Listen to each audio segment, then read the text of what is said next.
24.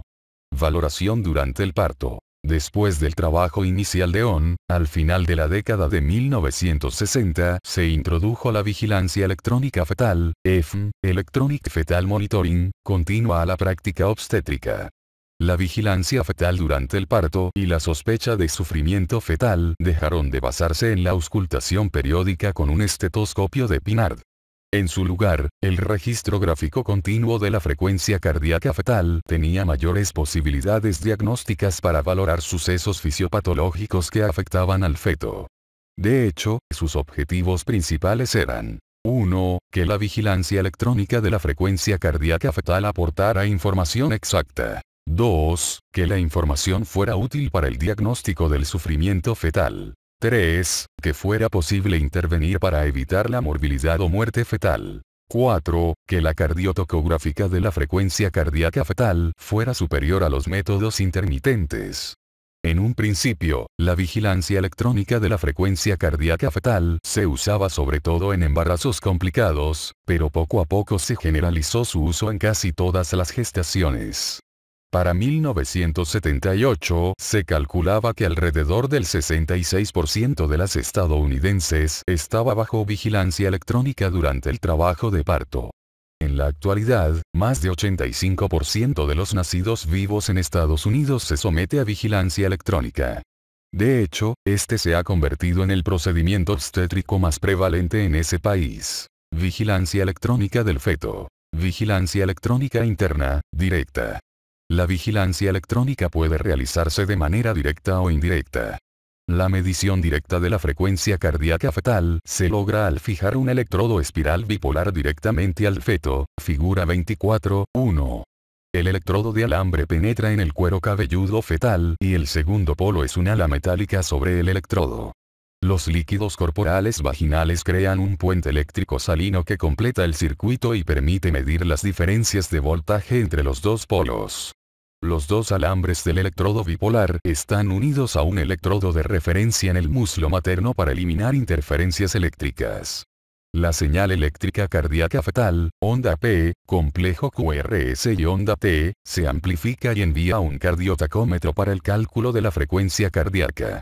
El voltaje máximo de la onda R es la porción del electrocardiograma fetal que se detecta con mayor confiabilidad. En la figura 24.2 se muestra un ejemplo del método de procesamiento de la frecuencia cardíaca fetal cuando se usa un electrodo en el cuero cabelludo.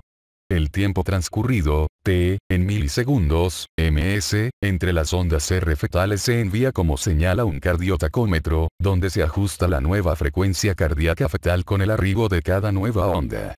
También se muestra en esta figura que una contracción auricular prematura se computa como aceleración de la frecuencia cardíaca fetal, debido a que el intervalo, T2, es más corto que el precedente, T1.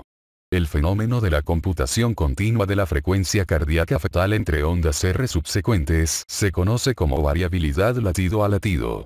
Sin embargo, el suceso fisiológico que se mide no es uno mecánico correspondiente al latido cardíaco, sino más bien a un suceso eléctrico.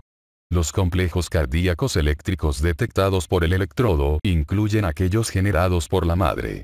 Si bien la señal del electrocardiograma materno resulta casi 5 veces más fuerte que el fetal, su amplitud disminuye cuando se registra a través del electrodo en cuero cabelludo.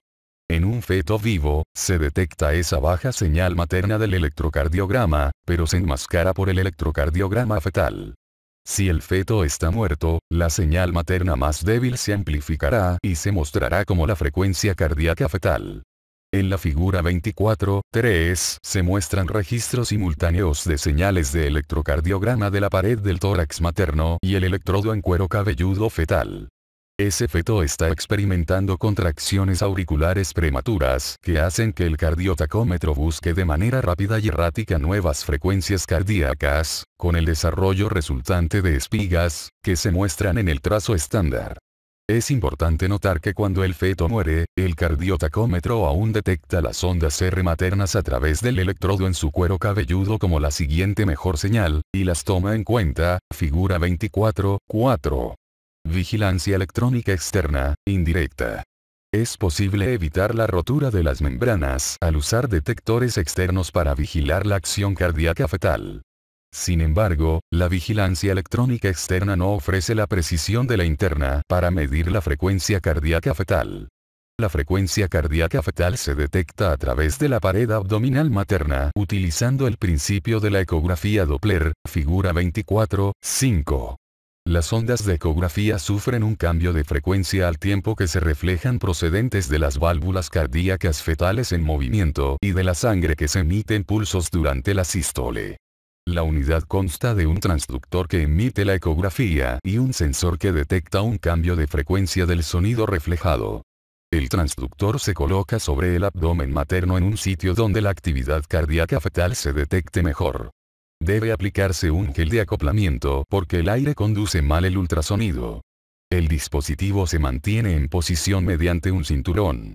Debe tenerse cuidado de no confundir las pulsaciones arteriales de la madre con el movimiento cardíaco del feto. Las señales de la ecografía Doppler se editan en forma electrónica antes de imprimir los datos de la frecuencia cardíaca fetal en las hojas de impresión del aparato. Las señales de la ecografía reflejadas por las válvulas cardíacas fetales en movimiento se analizan con un microprocesador que compara las señales de ingreso con la señal previa más reciente. Ese proceso denominado autocorrelación se basa en la premisa de que la frecuencia cardíaca fetal tiene regularidad, en tanto el ruido es aleatorio y carece de ella. Los varios movimientos cardíacos fetales deben considerarse electrónicamente aceptables por el microprocesador antes de que se imprima el trazo de la frecuencia cardíaca fetal. Tal edición electrónica ha mejorado mucho la calidad de los registros externos. Trazado de la frecuencia cardíaca fetal. En la actualidad se acepta de manera general que la interpretación del trazado de la frecuencia cardíaca fetal plantea algunos problemas porque se carece de acuerdos sobre las definiciones y la nomenclatura. American College of Obstetricians and Gynecologists, 2013 b. En un ejemplo, Blackwell y otros pidieron a 3 especialistas en medicina materno-fetal que interpretaran de manera independiente 154 trazos de la frecuencia cardíaca fetal. La concordancia entre los observadores fue bastante deficiente para los trazos de peor pronóstico y moderada para los patrones menos graves. Los autores advirtieron que sus resultados representaron circunstancias idealizadas y que no se deben considerar como un reflejo del ejercicio sistemático de la medicina. El Research Planning Workshop del National Institute of Child Health and Human Development, NICHD, reunió a varios investigadores con experiencia en el campo para proponer definiciones estandarizadas e inequívocas para interpretar los patrones de la frecuencia cardíaca fetal durante el trabajo de parto. Este evento se repitió en el año 2008. En este capítulo se utilizan las definiciones propuestas que se muestran en el cuadro 24.1 como resultado de este segundo encuentro. En primer lugar, es importante reconocer que la interpretación de los datos electrónicos de la frecuencia cardíaca fetal se basa en el patrón visible de la frecuencia cardíaca, como se muestra en el trazo que se registra en el papel milimétrico. Por eso, la selección de escalas vertical y horizontal afecta mucho el aspecto de la frecuencia cardíaca fetal. Los factores recomendados en dicho seminario son 30 latidos por minuto por centímetro en sentido vertical, variación, 30 a 240 latidos por minuto, y una velocidad de avance del papel de registro de 3 centímetros por minuto. La variación de la frecuencia cardíaca fetal se muestra de manera incorrecta con una velocidad más lenta del papel, de 1 centímetro por minuto, en comparación con la línea basal más lisa que se obtiene a una velocidad de 3 centímetros por minuto, figura 24.6. Por eso, el reconocimiento del trazado puede alterarse de modo considerable según los factores de escala utilizados. Actividad basal de la frecuencia cardíaca fetal. Se refiere a las características modales que prevalecen fuera de las aceleraciones o desaceleraciones periódicas asociadas a las contracciones uterinas. Las características descriptivas de la actividad cardíaca fetal basal incluyen frecuencia, variabilidad latido a latido, arritmias fetales y tipos distintivos como el sinusoidal o el saltatorio. Frecuencia. Conforme avanza la maduración fetal, la frecuencia cardíaca disminuye, fenómeno que continúa después del nacimiento, de manera que la frecuencia cardíaca promedio es de 90 latidos por minuto a los 8 años de edad. Pilla y James estudiaron de manera longitudinal las características de la frecuencia cardíaca fetal en 43 embarazos normales. La frecuencia cardíaca fetal basal disminuyó un promedio de 24 latidos por minuto entre las 16 semanas y el terminó casi 1 latidos por minuto por semana. Esta reducción normal de la velocidad del trazo cardíaco fetal se cree que corresponde a la maduración de la regulación cardíaca parasimpática, vagal. La frecuencia cardíaca fetal basal es la cifra promedio aproximada redondeada a incrementos de 5 latidos por minuto durante un segmento del trazo de 10 minutos. En cualquier lapso de 10 minutos, la duración mínima de una línea basal interpretable debe ser de al menos 2 minutos. Si la frecuencia cardíaca fetal basal es menor de 110 latidos por minuto, se considera bradicardia. Si es mayor de 160 latidos por minuto se conoce como taquicardia. La frecuencia cardíaca fetal promedio se considera el resultado del equilibrio tónico entre influencias aceleradoras y desaceleradoras en células del marcapasos. En ese concepto, el sistema simpático constituye la influencia de aceleración y el parasimpático la de desaceleración, mediada por el nervio vago. La frecuencia cardíaca también está bajo control de quimioreceptores arteriales, de manera que hipoxia e hipercapnia pueden modificarla. La hipoxia más intensa y prolongada, con aumento de las concentraciones séricas de lactato y acidosis metabólica grave, induce una reducción prolongada de la frecuencia cardíaca. Bradicardia. Se ha aceptado de una manera generalizada que, durante el tercer trimestre del embarazo, la frecuencia cardíaca fetal basal promedio normal es de 120 a 160 latidos por minuto. Es motivo de controversia en el ámbito internacional cuál es el límite inferior normal. Algunos investigadores recomiendan 110 latidos por minuto. En términos prácticos, por lo general una frecuencia entre 100 y 119 latidos por minuto, en ausencia de otros cambios, no se considera representativa de afectación fetal. Dichas frecuencias cardíacas basales bajas, pero potencialmente normales, se han atribuido también a la compresión cefálica causada por posiciones occipito-ilíacas posteriores o transversas, en particular durante el segundo periodo del trabajo de parto.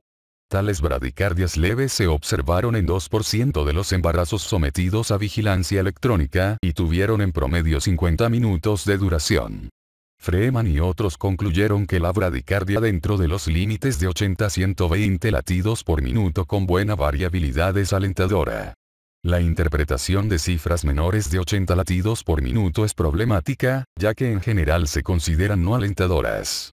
Algunas causas de bradicardia fetal incluyen el bloqueo cardíaco congénito y la afectación fetal grave. La figura 24.7 muestra bradicardia en un feto que estaba muriendo debido a un desprendimiento prematuro de placenta normoinserta. La hipotermia de la madre que se encuentra bajo anestesia general para la reparación de un aneurisma cerebral o durante un procedimiento de derivación cardiopulmonar para una cirugía corazón abierto también puede producir bradicardia fetal. También se ha notificado bradicardia fetal sostenida en el contexto de una pielonefritis grave y de hipotermia materna. Estos lactantes al parecer no resultan afectados por varias horas de tal bradicardia. Taquicardia. Se define como una frecuencia cardíaca basal superior a 160 latidos por minuto. La explicación más frecuente de la taquicardia fetal es la fiebre de la madre por corioamnionitis, aunque la que proviene de cualquier origen puede aumentar la frecuencia cardíaca fetal basal. También se ha observado que dichas infecciones causan taquicardia fetal antes de que se diagnostique una fiebre materna franca.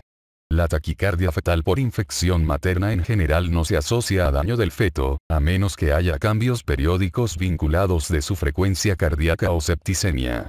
Otras causas de taquicardia fetal incluyen daño o arritmias cardíacas fetales y administración materna de parasimpáticos, atropina, o simpatomiméticos, terbutalina. La característica clave para distinguir la afectación fetal en relación con taquicardia parece ser la presencia concomitante de desaceleraciones de la frecuencia cardíaca.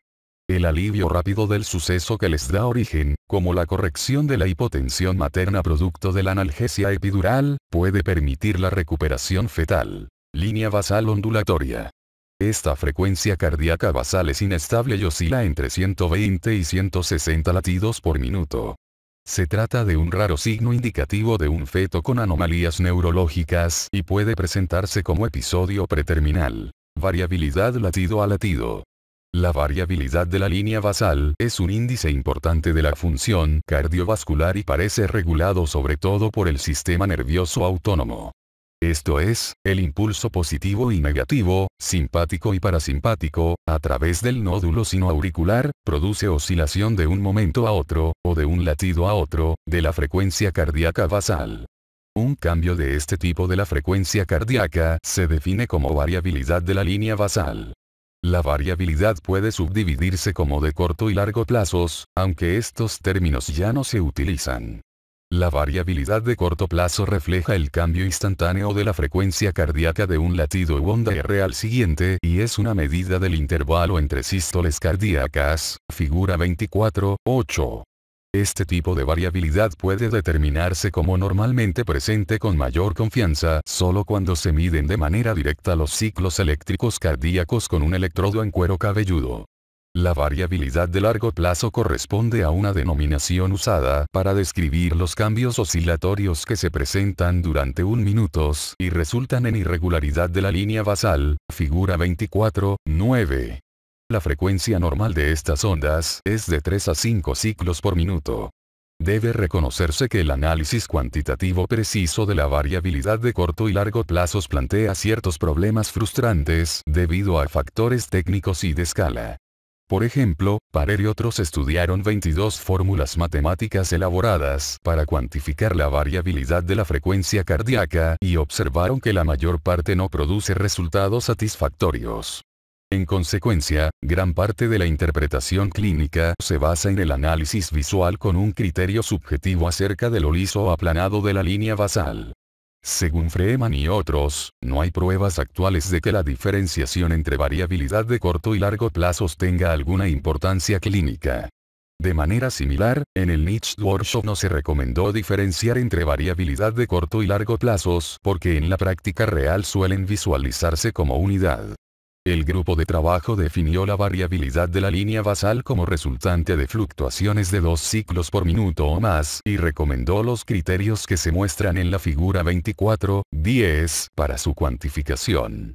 Se aceptó como variabilidad normal latido a latido la de 6 a 25 latidos por minuto. Incremento de la variabilidad. Varios procesos fisiológicos y patológicos pueden modificar o interferir en la variabilidad latido a latido. Dawes y otros describieron un aumento de la variabilidad durante la respiración fetal. En lactantes sanos, la variabilidad a corto plazo se atribuye a arritmias sinusales respiratorias. Los movimientos corporales fetales también modifican la variabilidad. Pilla y James observaron aumento de la variabilidad de la línea basal conforme avanzaba el embarazo. Hasta las 30 semanas, las características de la línea basal fueron similares durante el reposo y la actividad fetales. Después de las 30 semanas, la inactividad fetal se relacionó con una disminución de la variabilidad de la línea basal y, por el contrario, la variabilidad aumentaba durante la actividad fetal. El género no tiene efecto sobre la variabilidad de la frecuencia cardíaca fetal. La frecuencia cardíaca fetal basal presenta una mayor estabilidad fisiológica, es menos variable, a medida que aumenta su frecuencia. Por el contrario, hay más inestabilidad o variabilidad de la línea basal con frecuencias bajas. Es posible que ese fenómeno refleje una menor variación fisiológica cardiovascular conforme se acortan los intervalos latido a latido, por el aumento de la frecuencia cardíaca. Disminución de la variabilidad. La disminución de la variabilidad latido a latido puede ser un signo ominoso que indique afectación importante del feto. Paul y otros indicaron que la pérdida de variabilidad en combinación con desaceleraciones se relacionaba con acidemia fetal. Analizaron la variabilidad en los 20 minutos precedentes al parto en 194 embarazos. Se definió a la variabilidad disminuida como una modificación de 5 latidos por minuto o menos en la línea basal, figura 24.10, en tanto la variabilidad aceptable rebasaba esos límites. Se determinó el pH de sangre de cuero cabelludo fetal 1119 veces en esos embarazos, y se observó que las cifras eran cada vez más de acidemia cuando la disminución de la variabilidad se sumaba a desaceleraciones de la frecuencia cardíaca cada vez más intensas. Por ejemplo, se encontró un pH promedio de cuero cabelludo fetal de 7, 10, cuando se combinaban desaceleraciones intensas con variabilidad de 5 latidos por minuto o menos, en comparación con un pH de casi 7, 20, cuando había mayor variabilidad en presencia de desaceleraciones con intensidad similar. La acidemia materna grave también puede causar disminución de la variabilidad latido a latido, como se muestra en la figura 24.11, en una madre con cetoacidosis diabética. No se conocen por completo los mecanismos patológicos precisos por los que la hipoxemia fetal causa disminución de la variabilidad latido a latido. De manera interesante, se ha observado que los grados leves de hipoxemia fetal en realidad aumentan la variabilidad, al menos en el inicio de la crisis hipóxica. Según Dawes, parece probable que la pérdida de variabilidad sea producto de acidemia metabólica, que causa depresión del tronco del encéfalo o del corazón mismo del feto. Por eso, es más probable que la reducción de la variabilidad latido a latido, cuando refleja un daño fetal, revele acidemia en vez de hipoxia. Una causa frecuente de la disminución de la variabilidad latido a latido es la administración de analgésicos durante el trabajo de parto. Diversos depresores del sistema nervioso central reducen la variabilidad latido a latido en forma transitoria. Algunos de ellos son narcóticos, barbitúricos, fenotiacinas, tranquilizantes y anestésicos generales. La variabilidad por lo general disminuye en los primeros 5 a 10 minutos después de la administración intravenosa de meperidina y sus efectos duran hasta 60 minutos o más dependiendo de la dosis administrada. El butorfanol por vía intravenosa disminuye la reactividad de la frecuencia cardíaca fetal. En un estudio realizado en el Parkland Hospital, Hill y otros observaron una variabilidad de 5 latidos por minuto o menos en 30% de las mujeres que recibieron una solución continua con meperidina frente a 7% de las que recibieron analgesia epidural continua durante el trabajo de parto. El sulfato de magnesio, usado de manera generalizada en Estados Unidos para tocólisis, así como para el tratamiento de mujeres con hipertensión, se ha vinculado con disminución de la variabilidad latido a latido.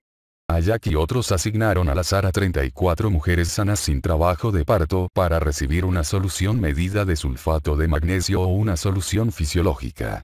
El sulfato de magnesio se relacionó con una variabilidad disminuida de importancia estadística solo en la tercera hora de su administración. Sin embargo, se consideró que el decremento promedio de la variabilidad no tenía importancia clínica alguna porque la variabilidad media era de 2,7 latidos por minuto en la tercera hora de administración de sulfato de magnesio en comparación con 2,8 latidos por minuto de la basal. El sulfato de magnesio también modificó la frecuencia de las aceleraciones. En general, se cree que la disminución de la variabilidad de la línea basal de la frecuencia cardíaca es el signo aislado más confiable de afectación fetal. Por ejemplo, Smith y otros hicieron un análisis computarizado de la variabilidad latido a latido en fetos con restricción del crecimiento antes del trabajo de parto y observaron que la disminución de la variabilidad, 4,2 latidos por minuto o menos, que se mantenía durante 1 hora permitía el diagnóstico de desarrollo de acidemia y muerte fetal inminente. Por el contrario, Samueloff y otros valoraron la variabilidad como factor de predicción del resultado fetal durante el trabajo de parto en 2200 partos consecutivos y concluyeron que la variabilidad por sí sola no podía usarse como el único índice de bienestar fetal. En cambio, también concluyeron que una buena variabilidad no debe interpretarse necesariamente como alentadora. Blackwell y otros observaron que incluso los expertos no suelen coincidir en cuanto a la presencia o magnitud mínima, menos de 5 latidos por minuto, de la variabilidad. En resumen, la variabilidad latido a latido se afecta por una diversidad de mecanismos patológicos y fisiológicos. La variabilidad tiene significado muy diferente dependiendo del contexto clínico. Es poco probable que el desarrollo de una menor variabilidad en ausencia de desaceleraciones se deba a hipoxia fetal. Una línea basal de la frecuencia cardíaca fetal persistentemente plana o la ausencia de variabilidad dentro de los límites normales de la frecuencia cardíaca basal y sin desaceleraciones puede reflejar una afectación previa del feto, lo que produce daño neurológico. Arritmia cardíaca. Cuando las arritmias cardíacas fetales se sospechan por primera vez mediante la vigilancia electrónica, los signos pueden incluir bradicardia de la línea basal, taquicardia, o más a menudo en la experiencia de los autores, espigas bruscas de la línea basal, figura 24.12. La bradicardia intermitente de la línea basal se debe con frecuencia a un bloqueo cardíaco congénito. Como se comenta en el capítulo 59, suelen observarse defectos de conducción, muy a menudo el bloqueo auriculoventricular completo, en relación con enfermedades maternas del tejido conjuntivo. La única manera de demostrar una arritmia, desde el punto de vista práctico, es colocando electrodos en el cuero cabelludo. Algunos monitores fetales se pueden adaptar a la salida de señales del electrodo en cuero cabelludo en un registro electrocardiográfico. Puesto que solo se obtiene una derivación, el análisis e interpretación de los trastornos del ritmo y la frecuencia son muy limitados. Southall y otros estudiaron la frecuencia cardíaca fetal y los trastornos del ritmo previos al parto en 934 embarazos sanos, entre las 30 y 40 semanas. Se observaron arritmias y crisis de bradicardia menos de 100 latidos por minuto, o taquicardia más de 180 latidos por minuto en 3% de las pacientes. Casi todas las arritmias supraventriculares son de poca importancia durante el trabajo de parto, a menos que haya una insuficiencia cardíaca concomitante manifestada por la presencia de hidropesía fetal. Muchas arritmias supraventriculares desaparecen en el periodo neonatal inmediato, aunque algunas se relacionan con defectos cardíacos estructurales. Coppel y otros usaron ecocardiografía para valorar a 614 fetos enviados por auscultación de una frecuencia cardíaca irregular en ausencia de hidropesía. Solo 10 de ellos, 2%, mostraron arritmias significativas y todos, excepto uno, sobrevivieron. Bolt y otros vigilaron la evolución de 292 fetos consecutivos con diagnóstico de arritmia cardíaca hasta el nacimiento y la niñez. Las arritmias más frecuentes fueron las extrasístoles auriculares, 68%, seguidas por taquicardias auriculares, 12%, bloqueo auriculoventricular, 12%, bradicardia sinusal, 5%, y extrasístoles ventriculares, 2,5%. Se observaron anomalías cromosómicas en 1,7% de los fetos. Se desarrolló hidropesía fetal en 11%, y 2% tuvo muerte intrauterina. La hidropesía fetal fue un signo de mal pronóstico. En conjunto, 93% de la población de estudio seguía con vida en el periodo promedio de vigilancia de 5 años y 3%, 7 lactantes, sufrió deficiencias neurológicas. El 97% de los recién nacidos con extrasístoles auriculares vivió, y ninguno sufrió lesión neurológica. Solo 6% requirió medicamentos con actividad sobre el miocardio durante el periodo postnatal. Lopriore y otros observaron tasas bajas de muerte y trastornos neurológicos a largo plazo en los fetos con taquicardia supraventricular o aleteo auricular.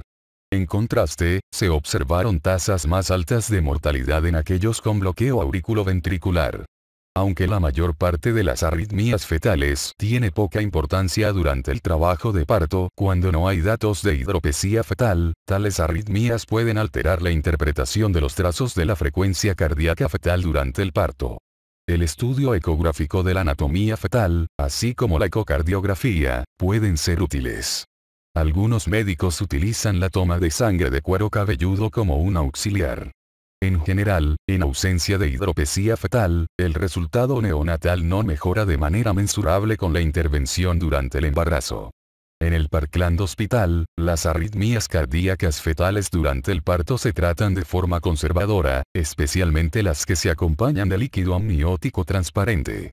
Freeman y otros han revisado en forma extensa la interpretación del electrocardiograma fetal durante el trabajo de parto. Frecuencia cardíaca sinusoidal. El patrón sinusoidal verdadero como el que se muestra en la sección 5 de la figura 24.10 se observa cuando existe hemorragia intracraneal fetal, asfixia fetal grave o anemia intensa por AL o inmunización por RH, hemorragia fetomaterna, síndrome transfundido transfusor en gemelos o basa previa con hemorragia. Se han informado tipos sinusoidales insignificantes después de administrar meperidina, morfina, alfaprodina y butorfanol. En la figura 24.13 se muestra un tipo sinusoidal observado con la administración materna de meperidina. Una característica importante de ese patrón, cuando se debe a los narcóticos, es la frecuencia sinusal de 6 ciclos por minuto. También se ha descrito un patrón sinusoidal en caso de corioamnionitis, sufrimiento fetal y oclusión del cordón umbilical. Young y Johnson y otros, concluyeron que los tipos sinusoidales de la frecuencia cardíaca fetal durante el parto en general no se vinculaban con daño fetal. Modanlo y Freeman, con base en su amplia revisión, propusieron la adopción de una definición estricta. 1. Frecuencia cardíaca basal estable de 120 a 160 latidos por minuto con oscilaciones regulares. 2. Amplitud de 5 a 15 latidos por minuto, rara vez mayor. 3. Variabilidad larga de 2 a 5 ciclos por minuto. 4. Variabilidad de corto plazo fija o plana. 5. Oscilaciones de forma de onda sinusoidal por arriba o debajo de la línea basal. Y 6. Ausencia de aceleración. Aunque estos criterios se seleccionaron para definir un tipo sinusoidal que con toda probabilidad es ominoso, observaron que el tipo vinculado con la alfaprodina es indistinguible. Otros investigadores propusieron clasificar los tipos sinusoidales de la frecuencia cardíaca fetal en leves, amplitud de 5 a 15 latidos por minuto, intermedios, 16 a 24 latidos por minuto, y mayores, 25 o más latidos por minuto, para cuantificar el riesgo fetal. Algunos investigadores han definido la variación durante el parto de la línea basal de ondas sinusoidales con periodo de aceleración como tipo pseudosinusoidal. Murphy y otros informaron que se observaban tipos pseudosinusoidales en 15% de los trabajos de parto bajo vigilancia electrónica. Los patrones pseudosinusoidales leves se asociaron al uso de meperidina y analgesia epidural. Los tipos pseudosinusoidales intermedios se relacionaron con la succión fetal o periodos transitorios de hipoxia fetal por compresión del cordón umbilical. Egley y otros comunicaron que 4% de los fetos mostró tipos sinusoidales transitorios durante el trabajo de parto normal. Esos autores observaron los tipos hasta durante 90 minutos en algunos casos, así como un vínculo con el uso de oxitocina o alfaprodina, o ambas. La fisiopatología de los patrones sinusoidales es confusa, en parte por las definiciones diversas. Al parecer, existe un acuerdo general en que la ondulación basal de la onda senoidal antes del parto augura anemia fetal grave. Sin embargo, muy pocos fetos con aloinmunización D muestran este patrón. Se ha publicado que el patrón sinusoidal se desarrolla o desaparece después de una transfusión fetal. Ikeda y otros proponen, con base en estudios realizados en fetos de cordero, que el patrón sinusoidal de la frecuencia cardíaca fetal está vinculado a ondas de la presión arterial que refleja oscilaciones en el mecanismo de retroalimentación entre varoreceptores y quimioreceptores para regular la circulación. Cambios de la frecuencia cardíaca fetal periódica. El término frecuencia cardíaca fetal periódica se refiere a las desviaciones de la basal ligadas temporalmente a las contracciones uterinas. El término aceleración se refiere a la aceleración de la frecuencia cardíaca fetal por arriba de la basal y desaceleración al descenso por debajo de la basal. La nomenclatura que se utiliza con más frecuencia en Estados Unidos se basa en la coordinación de tiempo de las desaceleraciones en relación con las contracciones, por lo tanto, en inicial, tardía o variable en relación con la contracción uterina correspondiente. Las ondas de estas desaceleraciones también son importantes para reconocer el patrón.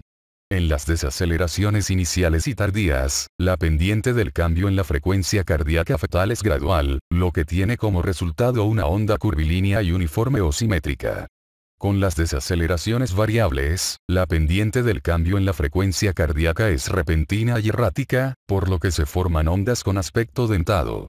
En el workshop de 1997 se propuso definir las desaceleraciones como recurrentes, cuando aparecen con 50% o más de las contracciones en un periodo de 20 minutos. Otro sistema que se utiliza en la actualidad con menos frecuencia para describir las desaceleraciones se basa en los eventos fisiopatológicos que más probablemente causan el patrón. En este sistema, las desaceleraciones iniciales son por compresión de la cabeza, las tardías por insuficiencia uteroplacentaria y las variables por patrones en la compresión del cordón. Aceleraciones.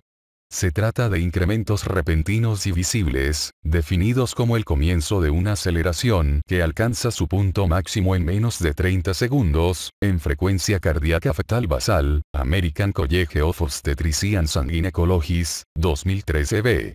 A las 32 semanas de gestación y más, la aceleración alcanza su punto máximo de 15 latidos por minuto con duración de 15 segundos o más pero menos de 2 minutos, cuadro 24.1. Antes de las 32 semanas, el pico máximo de 10 latidos por minuto durante 15 segundos a 2 minutos se considera normal. Una aceleración prolongada se definía como aquella con duración de 2 minutos o más pero menos de 10 minutos. Según Freeman y otros, las aceleraciones ocurren más a menudo durante el preparto, la primera etapa del trabajo de parto y en relación con desaceleraciones variables. Los mecanismos propuestos para las aceleraciones durante el parto incluyen movimientos fetales, estimulación por contracciones uterinas, oclusión del cordón umbilical y estimulación fetal durante la exploración ginecológica. La obtención de la muestra de sangre del cuero cabelludo fetal y la estimulación acústica también propician una aceleración de la frecuencia cardíaca fetal. Por último, puede haber aceleración durante el trabajo de parto sin estímulo evidente. De hecho, las aceleraciones son frecuentes en el trabajo de parto y casi siempre se relacionan con movimientos fetales.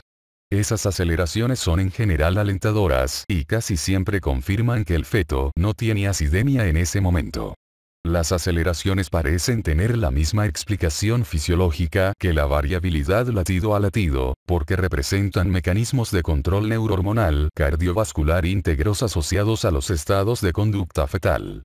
Krebs y otros analizaron los trazos de la frecuencia cardíaca fetal de casi 2.000 fetos y observaron aceleraciones esporádicas durante el trabajo de parto en 99,8% de ellos.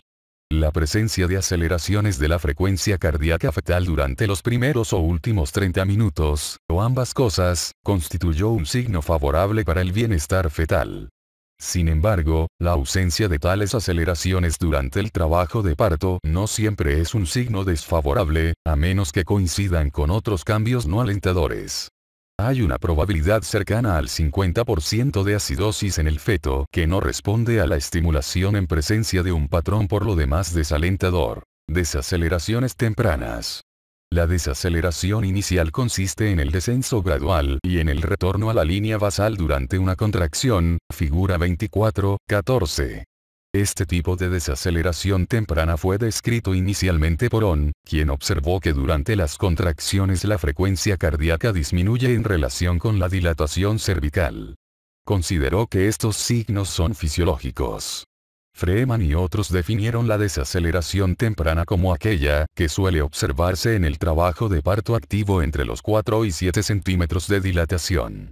En su definición, el grado de desaceleración suele ser proporcional a la intensidad de la contracción y rara vez desciende por debajo de 100 a 110 latidos por minuto, o 20 a 30 latidos por minuto con respecto a la basal. Este tipo de desaceleraciones es frecuente durante el trabajo de parto activo y no se asocia a taquicardia, pérdida de la variabilidad u otros cambios de la frecuencia cardíaca fetal. Es importante señalar que las desaceleraciones tempranas no se vinculan con hipoxia o acidemia fetales o calificación baja de Apgar. La compresión de la cabeza tal vez causa activación de nervio vago como resultado de estimulación de la dura madre, que media la desaceleración de la frecuencia cardíaca fetal. Ball y Parer concluyeron que la compresión de la cabeza fetal es una posible causa no solo de una desaceleración como la que se muestra en la figura 24.14, sino también de las que se muestran en la figura 24.15, y suele presentarse durante el segundo periodo del trabajo de parto. De hecho, observaron que la compresión de la cabeza es una posible causa de muchas desaceleraciones variables que se atribuyen en general a compresión del cordón. Desaceleraciones tardías. La respuesta cardíaca fetal a las contracciones uterinas puede ser índice del riego uterino o la función placentaria. Una desaceleración tardía es un decremento suave gradual y simétrico de la frecuencia cardíaca fetal que se inicia en el punto máximo de una contracción o después de él y retorna a la línea basal solo después de que ha concluido la contracción. El decremento gradual se define como la disminución durante 30 segundos o más desde el principio de la desaceleración hasta el nadir. En casi todos los casos, el inicio, nadir y recuperación de la desaceleración se presentan después del comienzo, punto máximo y finalización de la contracción, respectivamente, figura 24:16. La magnitud de las desaceleraciones tardías rara vez es mayor de 30 a 40 latidos por minuto por debajo de la línea basal y en general de no más de 10 a 20 latidos por minuto. Las desaceleraciones tardías no suelen acompañarse de aceleraciones. Myers y otros estudiaron monas a las que alteraron el riego uteroplacentario mediante la disminución de la presión arterial aórtica materna. El intervalo retraso desde el inicio de la contracción y hasta el comienzo de la desaceleración tardía guardó relación directa con la oxigenación basal en el feto. Demostraron que la duración de la fase de retraso era predictiva de la presión de oxígeno fetal, pero no del pH fetal. A menor presión de oxígeno fetal antes de la contracción, más corta la fase de retraso para el inicio de una desaceleración tardía. Ese periodo de retraso reflejó el tiempo necesario para que la presión de oxígeno fetal descendiera con respecto al nivel crítico necesario para estimular los quimiorreceptores arteriales que median las desaceleraciones. Murata y otros también mostraron que una desaceleración tardía era la primera consecuencia en la frecuencia cardíaca fetal de la hipoxia inducida por afectación uteroplacentaria. Durante la evolución de la hipoxia progresiva, que llevó a la muerte en 2 a 13 días, los fetos de las monas invariablemente mostraron desaceleraciones tardías antes del desarrollo de acidemia. La variabilidad de la línea basal de la frecuencia cardíaca fetal desapareció a medida que se desarrolló la acidemia. Existen circunstancias clínicas numerosas que originan desaceleraciones tardías. En general, cualquier proceso que provoque hipotensión materna, actividad uterina excesiva o disfunción placentaria, puede inducir desaceleraciones tardías. Las dos causas más frecuentes son hipotensión por analgesia epidural e hiperactividad uterina por estimulación con oxitocina. Las enfermedades maternas, como hipertensión, diabetes y trastornos vasculares de la colágena, pueden producir disfunción placentaria crónica. El desprendimiento prematuro de placenta normoinserta puede causar desaceleraciones tardías en forma aguda, figura 24:17. Desaceleraciones variables. Los patrones de desaceleración que se observan más a menudo durante el trabajo de parto son los de desaceleraciones variables, atribuidas a la oclusión del cordón umbilical. Melchior y Bernard identificaron desaceleraciones variables en 40% de más de 7.000 trazos de la frecuencia cardíaca fetal, cuando el trabajo de parto había avanzado hasta los 5 centímetros de dilatación, y en 83% para el término del primer periodo del trabajo de parto. Una desaceleración variable se define como la disminución abrupta de la frecuencia cardíaca fetal al principio de la contracción que alcanza su nadir en menos de 30 segundos.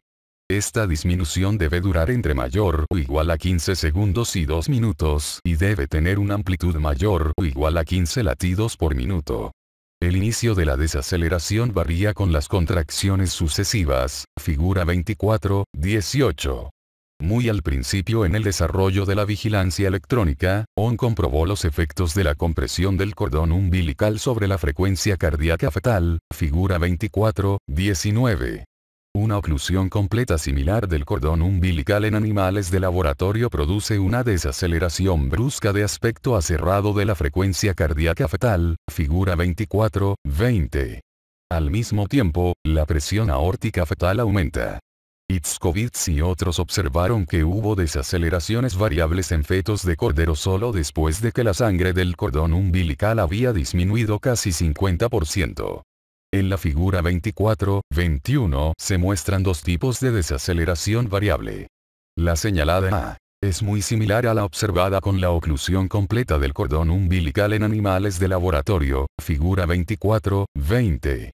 Sin embargo, la desaceleración en B tiene una configuración diferente por los hombros de la aceleración antes y después del componente de desaceleración.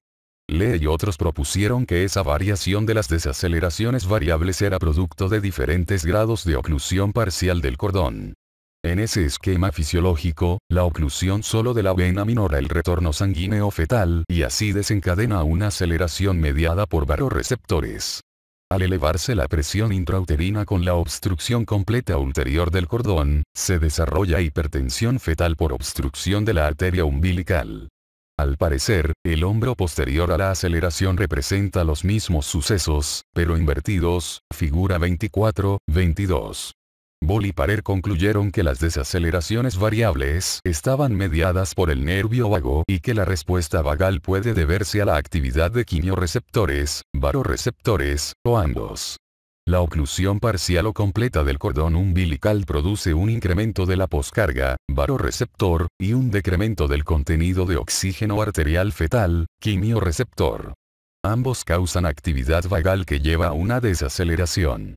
En fetos de mono, los reflejos de vasoreceptores parecen ser funcionales durante los primeros 15 a 20 segundos de la obstrucción del cordón umbilical, seguidos por una disminución de la presión de oxígeno a los casi 30 segundos, que después sirve como estímulo de los quimioreceptores. Así, las desaceleraciones variables representan reflejos de la frecuencia cardíaca fetal que señalan cambios de la presión arterial por interrupción del riego sanguíneo umbilical o variaciones de la oxigenación. Es probable que casi todos los fetos hayan experimentado periodos cortos, aunque recurrentes de hipoxia por compresión del cordón umbilical durante la gestación. La frecuencia e imposibilidad de evitar la oclusión del cordón, sin duda, han dado al feto esos mecanismos fisiológicos como medio de enfrentamiento. El gran dilema para el obstetra es interpretar las desaceleraciones variables de la frecuencia cardíaca fetal para saber cuándo son patológicas. Según el American College of Obstetricians and Gynecologists, 2013a, las desaceleraciones variables recurrentes con variabilidad mínima a moderada son indefinidas, mientras aquellas sin variabilidad son anormales. Otras características de la frecuencia cardíaca fetal se han relacionado con la compresión del cordón umbilical. Amacher y otros describieron por primera vez un patrón saltatorio de la frecuencia cardíaca basal, figura 24-23, y lo vincularon con complicaciones del cordón umbilical durante el trabajo de parto. El patrón consta de pares de aceleración y desaceleración que recurren con rapidez y causan oscilación relativamente grande de la frecuencia cardíaca basal. Los autores también observaron la relación entre la oclusión del cordón y el tipo saltatorio. Si no hay otros signos en la frecuencia cardíaca fetal, no existe daño fetal. El tipo lambda implica una aceleración seguida de una desaceleración variable sin aceleración a su término. Dicho modelo suele observarse al comienzo del trabajo de parto y no es ominoso. El modelo puede ser resultado de una compresión o distensión leve del cordón umbilical. Una sobredescarga es una desaceleración variable seguida de una aceleración. El significado clínico de este patrón es motivo de controversia. Desaceleración prolongada.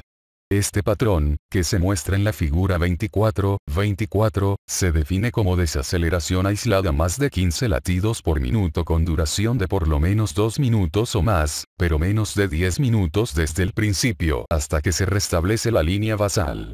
Las desaceleraciones prolongadas son difíciles de interpretar porque se encuentran en muchas situaciones clínicas diferentes. Algunas de las causas más frecuentes son exploración del cuello uterino, hiperactividad uterina, circular de cordón y el síndrome materno de hipotensión arterial en decúbito. La analgesia epidural, raquídea o paracervical puede inducir una desaceleración prolongada de la frecuencia cardíaca fetal. Por ejemplo, Everle y otros informaron que ocurrían desaceleraciones prolongadas en 4% de las parturientas sanas que recibían analgesia epidural o intratecal durante el trabajo de parto. Y otros observaron una desaceleración prolongada en 1% de las mujeres que recibieron analgesia epidural durante el trabajo de parto en el Parkland Hospital.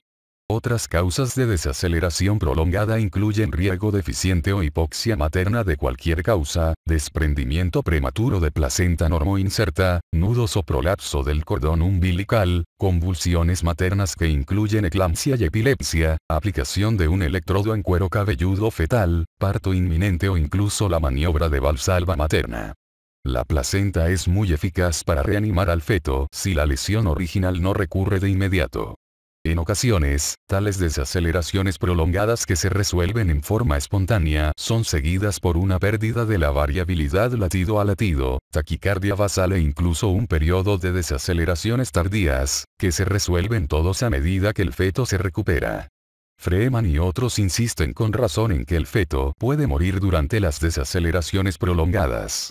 Por eso, el tratamiento de las desaceleraciones prolongadas puede ser en extremo delicado. El tratamiento de las desaceleraciones prolongadas aisladas se basa en el criterio del diagnóstico clínico, que inevitablemente será imperfecto a veces dado lo impredecible de esas desaceleraciones. Características de la frecuencia cardíaca durante el segundo periodo del trabajo de parto. Las desaceleraciones son casi generalizadas durante el segundo periodo. Melchior y Bernard publicaron que solo 1,4% de más de 7.000 partos careció de desaceleraciones durante la segunda fase del trabajo de parto. Tanto la compresión del cordón como de la cabeza fetales se han señalado como causas de desaceleraciones y bradicardia basal durante el segundo periodo del trabajo de parto. La alta incidencia de tales modelos disminuyó al mínimo su posible importancia en los inicios de la vigilancia electrónica y sus primeras interpretaciones. Por ejemplo, Boehm describió una desaceleración intensa y prolongada de la frecuencia cardíaca fetal en los 10 minutos precedentes al parto vaginal de 18 lactantes sanos.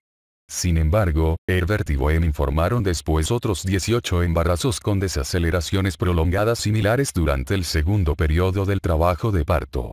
Hubo un murtinato y una muerte neonatal. Esas experiencias confirman lo impredecible de la frecuencia cardíaca fetal durante el segundo periodo del trabajo de parto.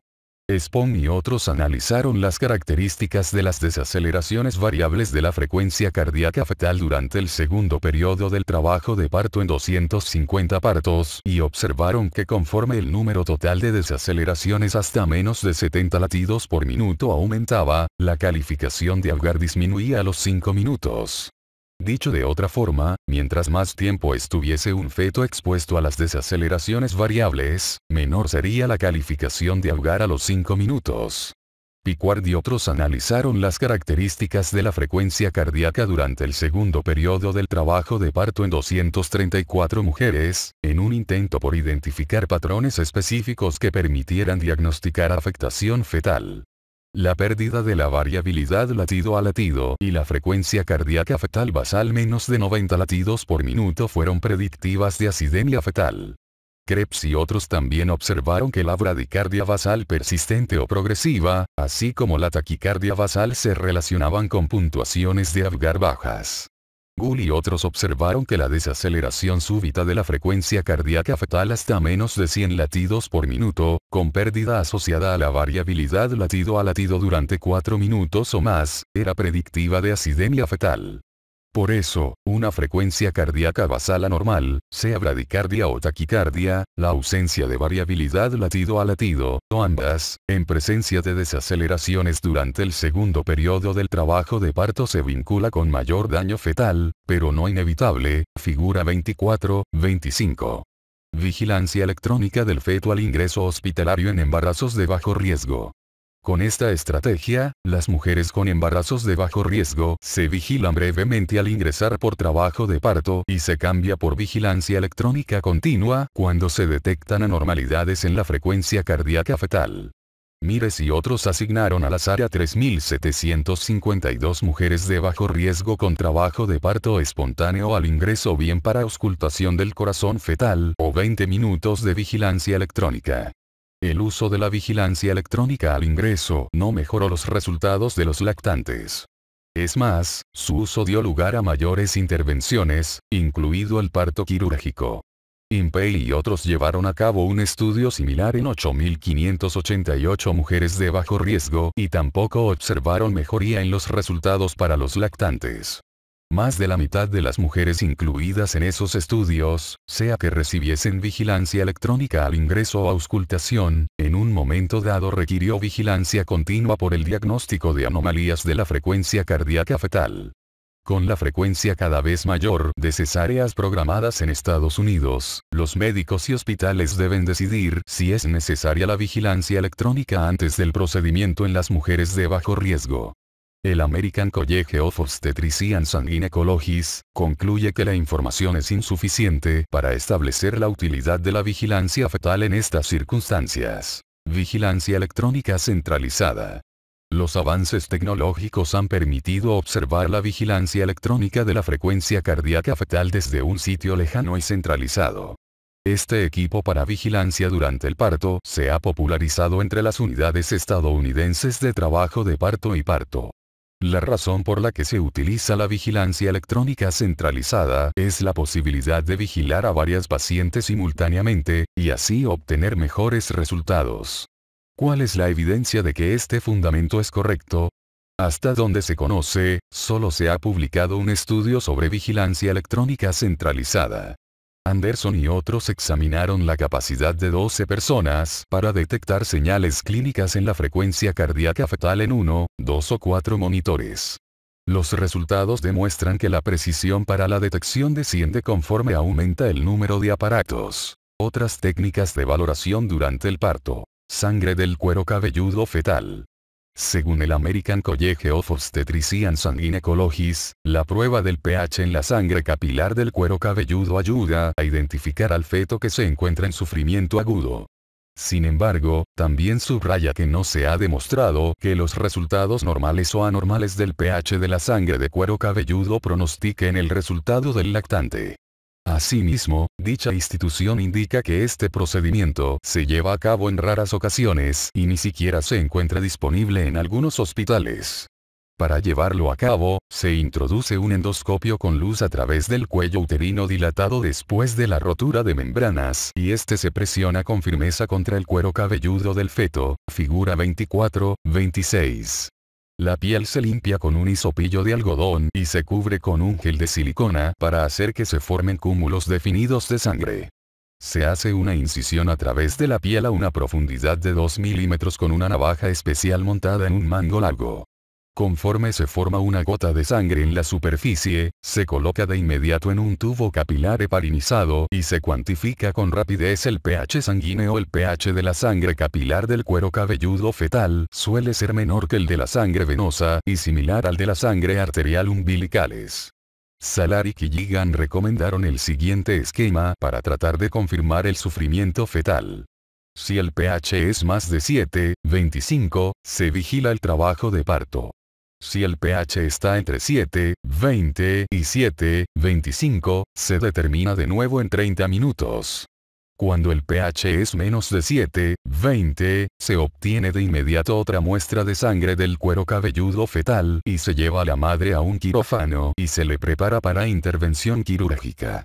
Si se confirma un pH bajo, se hace la extracción expedita del feto. De otra manera, se permite continuar el trabajo de parto y se hacen tomas repetidas de sangre del cuero cabelludo de manera periódica.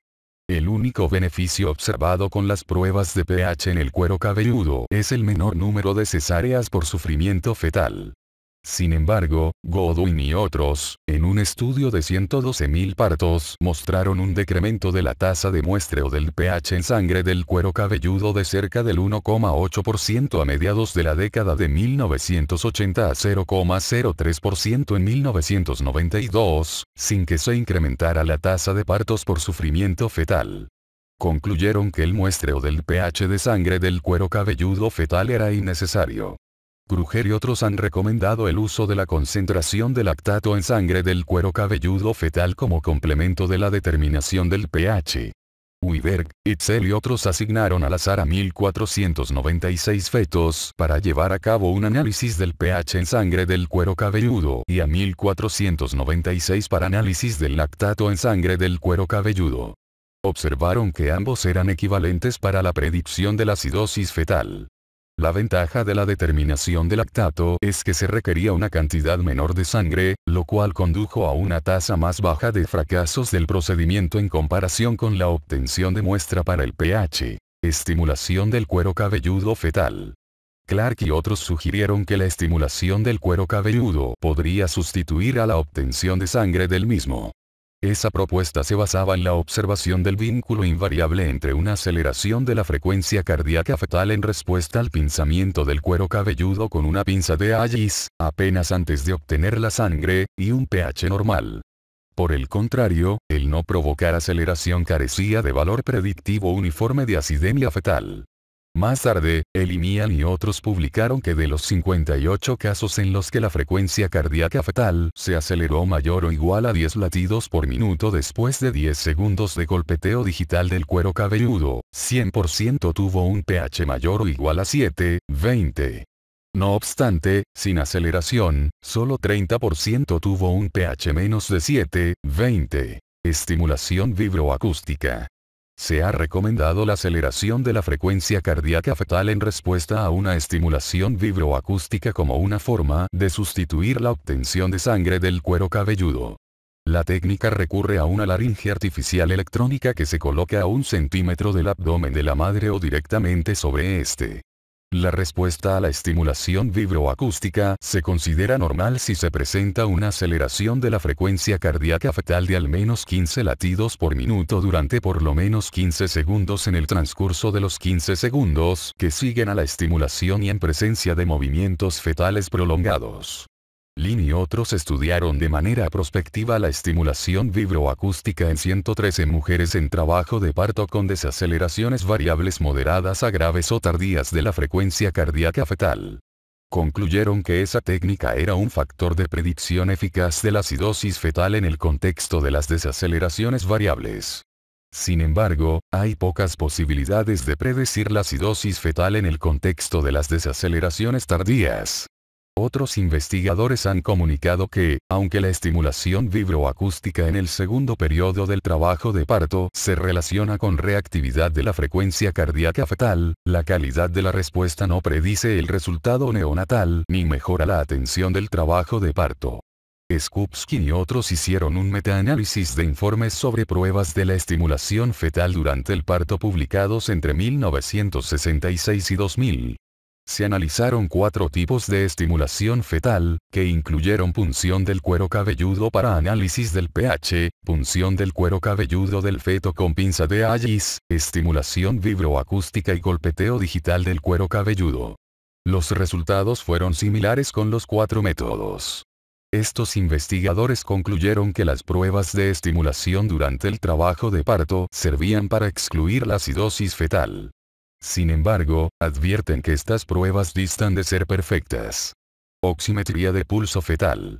Mediante tecnología similar a la de la oximetría de pulso del adulto, se ha creado una instrumentación que permitiría la valoración de la saturación de la oxihemoglobina fetal una vez que se rompen las membranas. Un sensor de almohadilla, como el que se muestra en la figura 24-27, se inserta por el cuello uterino y se adosa a la cara del feto, donde se mantiene por efecto de la presión de la pared uterina. En un estudio preliminar se describe un oxímetro fetal transabdominal. Como lo menciona la revisión de Yam y otros, el instrumento transcervical ha sido utilizado de manera extensa por muchos investigadores, y se informa que registra de manera confiable la saturación de oxígeno del feto en 70 a 95% de las mujeres durante 50 a 88% de su trabajo de parto. Casi todos los investigadores suelen considerar de 30% el límite inferior de la saturación normal de oxígeno fetal. No obstante, como se muestra en la figura 24-28, la saturación de oxígeno fetal normalmente varía mucho cuando se mide en la sangre de arteria umbilical. Bloom y otros comunicaron que eran frecuentes las saturaciones fetales de oxígeno transitorias por debajo de 30% durante el trabajo de parto, porque se observaron en 53% de los fetos con resultados normales. Sin embargo, las cifras de saturación por debajo del 30%, cuando son persistentes durante 2 minutos o más, se asociaron a un mayor riesgo de posible daño fetal. Garite y otros asignaron al azar a 1010 mujeres con embarazos de término en quienes se habían detectado patrones anormales de la frecuencia cardíaca fetal. Estas pacientes se sometieron solo a vigilancia electrónica convencional o bien vigilancia electrónica fetal más oximetría de pulso fetal continua. Se realizó operación cesárea por sufrimiento fetal cuando la oximetría de pulso daba cifras permanentemente menos de 30% durante todo el intervalo entre dos contracciones, o cuando las características de la frecuencia cardíaca fetal cumplían pautas predefinidas. El uso de la oximetría de pulso fetal disminuyó mucho la tasa de cesáreas por un estado fetal no alentador, de 10,2 a 4,5%. Por otro lado, la tasa de cesáreas por distocias aumentó mucho, de 9 a 19%, cuando se usó oximetría de pulso. No hubo beneficios neonatales o efectos secundarios vinculados con la oximetría de pulso fetal. Con base en estas observaciones, en 2000, el Obstetrics and Gynecology Devices Panel del Medical Devices Advisory Committee de la Food and Drug Administration, FDA, autorizó en 2012 la comercialización del Nellcor N400 Fetal Oxygen Monitoring System.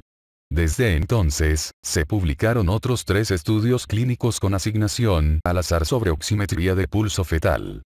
Clauser y otros asignaron al azar a 360 mujeres con patrones indefinidos de frecuencia cardíaca fetal para ser sometidas a vigilancia electrónica estándar del feto más oximetría de pulso fetal, o a vigilancia electrónica estándar sola, y no observaron beneficios con la oximetría. EAST y otros asignaron al azar a 600 mujeres con un patrón preocupante de la frecuencia cardíaca fetal para someterlas a vigilancia electrónica tradicional sola o con oximetría.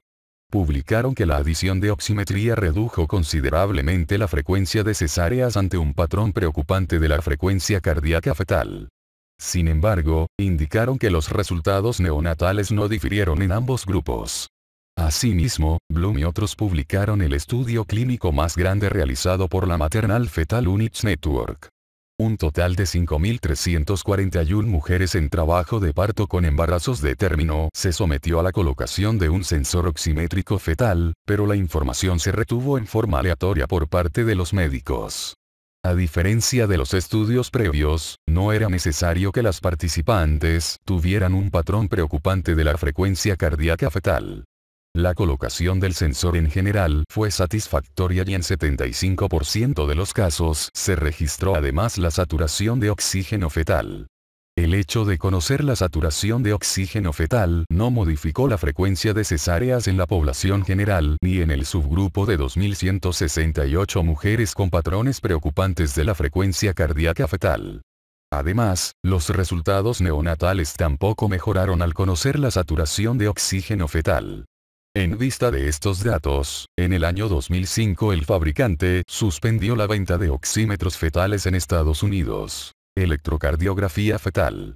Debido a que a medida que se intensifica la hipoxia fetal, se presentan cambios en la onda T y en el segmento ST del electrocardiograma fetal, varios investigadores valoraron la utilidad del análisis de estos parámetros como auxiliares de la vigilancia electrónica convencional del feto. La técnica requiere vigilancia electrónica interna de la frecuencia cardíaca fetal y equipo especial para procesar el electrocardiograma del feto. La lógica que respalda esta tecnología se basa en la observación de que el feto maduro que se expone a hipoxemia tiene elevación del segmento ST con aumento progresivo de la altura de la onda T, que se expresa con el índice T sobre QRS, figura 24-29. Se postula que el incremento de los índices T sobre QRS refleja la capacidad cardíaca del feto para adaptarse a la hipoxia y aparece antes de que ocurra daño neurológico. La hipoxia gradual provoca una desviación cada vez más negativa del segmento ST hasta que aparece una onda bifásica, figura 24-30. En el año 2005, el fabricante recibió la aprobación de la FDA para su programa de análisis del ST, sistema STAN. Existen pocos estudios sobre los cambios del segmento ST con vigilancia electrónica. Westgate y otros realizaron un estudio clínico con asignación al azar de 2.400 embarazos. Los resultados de los lactantes no mejoraron frente a aquellos en los que se utilizó únicamente la vigilancia electrónica convencional. Sin embargo, se observó un menor índice de cesáreas por sufrimiento fetal. En otro estudio con asignación al azar de 4.966 mujeres suecas, Amerwalin y otros encontraron que la adición del análisis del segmento ST a la vigilancia electrónica convencional reduce considerablemente los índices de cesáreas por sufrimiento fetal y acidemia metabólica en el cordón umbilical. Más tarde, Doria y otros introdujeron el sistema STAN como práctica clínica en un hospital londinense, sin observar cambios en la frecuencia del parto quirúrgico o encefalopatía neonatal. En fecha reciente, Becker y otros llevaron a cabo un metaanálisis de 5 estudios clínicos con asignación al azar que comprendían 15.352 pacientes y encontraron que el análisis del segmento ST no reduce el índice de cesáreas ni de acidemia metabólica fetal al nacimiento. Es importante tomar en consideración que puede haber anormalidades del segmento ST en etapas tardías de sufrimiento fetal. Neilson revisó la base de datos Cochrane para valorar el electrocardiograma fetal durante el trabajo de parto. Se estudió a 16.295 mujeres en las que dicha vigilancia se efectuó. Neilson concluyó que el análisis del segmento ST es quizá útil para evitar la acidosis fetal y encefalopatía neonatal cuando la vigilancia electrónica tradicional de la frecuencia cardíaca fetal sugiere un patrón anormal. Pese a que no se han realizado estudios clínicos con asignación al azar en Estados Unidos, la Maternal Fetal Medicine Units Network está llevando a cabo velocimetría Doppler durante el trabajo de parto. El análisis Doppler de la arteria umbilical se estudió como otro método que podría complementar la vigilancia electrónica convencional. Descrito con más detalle en el capítulo 10, las formas de onda Doppler anormales pueden implicar una resistencia patológica de los vasos umbilicales placentarios. A partir de su revisión, Farrell y otros concluyeron que esta técnica no era un buen factor predictivo de desenlaces perinatales adversos. Llegaron a la conclusión de que la velocimetría Doppler tiene una función limitada, si es que la tiene, para la vigilancia del feto durante el trabajo de parto. Sufrimiento fetal. Los conceptos de sufrimiento fetal y asfixia al nacimiento son demasiado amplios y vagos para aplicarlos con precisión a situaciones clínicas. American College of Obstetricians and Gynecologists. La incertidumbre respecto del diagnóstico con base en la interpretación de los patrones de frecuencia cardíaca fetal dio origen a descripciones tales como alentadores o no alentadores. El término alentador sugiere que un patrón particular permite recuperar la confianza, en tanto no alentador indica la imposibilidad de resolver la duda.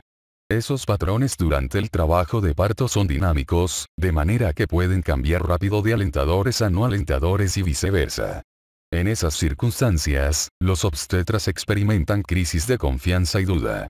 Puesto de otra manera, casi todos los diagnósticos de sufrimiento fetal con el uso de características de la frecuencia cardíaca fetal se establecen cuando los obstetras pierden confianza o no pueden resolver sus dudas acerca del estado fetal. Estas valoraciones son juicios clínicos subjetivos que se encuentran sujetos de manera inevitable a la imperfección y deben reconocerse como tales. Fisiopatología. ¿Por qué es tan delicado el diagnóstico de sufrimiento fetal con base en las características de la frecuencia cardíaca? Una explicación es que esos patrones son reflejo más de la fisiología fetal que de una alteración patológica. El control fisiológico de la frecuencia cardíaca incluye una diversidad de mecanismos interconectados que dependen del riego, así como de la oxigenación sanguínea. Es más, la actividad de esos sistemas de control tiene influencia del estado previo de oxigenación fetal, como se observa, por ejemplo, en la insuficiencia placentaria crónica. Es importante señalar que el feto está sostenido por el cordón umbilical, a través del cual existe un flujo sanguíneo en riesgo constante. Es más, el trabajo de parto normal corresponde a un proceso de acidemia creciente. Por eso, el trabajo de parto normal es un proceso de episodios hipóxicos fetales repetidos que de manera inevitable causan acidemia. Dicho de otra manera, y suponiendo que se puede definir a la asfixia como hipoxia que lleva a acidemia, el parto normal es un suceso asfíctico para el feto. Diagnóstico. Debido a las incertidumbres mencionadas, puede concluirse que la identificación del sufrimiento fetal con base en las características de la frecuencia cardíaca fetal es imprecisa y controvertida.